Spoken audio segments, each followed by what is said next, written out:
তার জন্মদিন, স্বর্গীয় বাপি লাহিড়ী, আমরা সবাই জানি আজ তার জন্মদিন। তো তার সুরের একটি গান আমি শোনাবো, আর তার সঙ্গে আমার গান গাইবার সৌভাগ্য হয়েছে এবং একই মঞ্চে আমরা ছিলাম, আমি তার সঙ্গে গানও করেছি। তো আসুন বাপি লাহিড়ীর সুরে এই একটি গান আপনাদের শোনাই। Thank you. সত্যি খুব সুন্দর একটি কথা বললেন। তিনি কিন্তু বাপিদার সাথে, মানে একই মঞ্চে দাঁড়িয়ে বাপিদার সাথে গান করেছেন। এটা কিন্তু যে কোনো মানুষ, আপনি আমি দ্বারা সম্ভব নয়।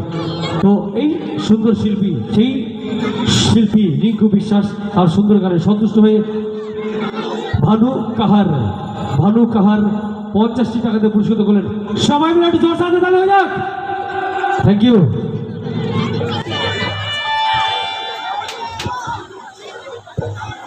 আচ্ছা, আপনারা আশীর্বাদ করবেন আপনাদের এখানে আমি যেন আবার আসতে পারি, কিন্তু টাকা না দিলে আমি সত্যি খুশি হব।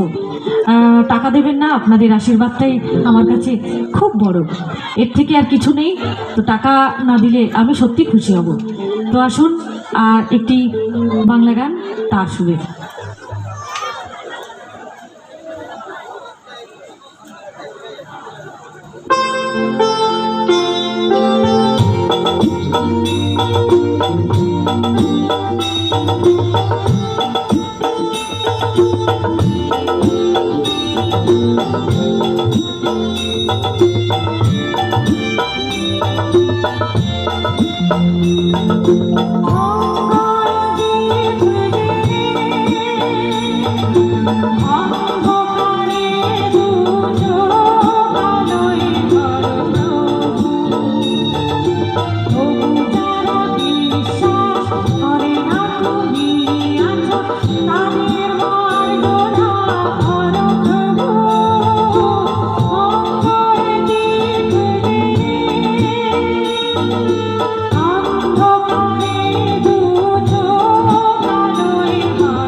সকলকে।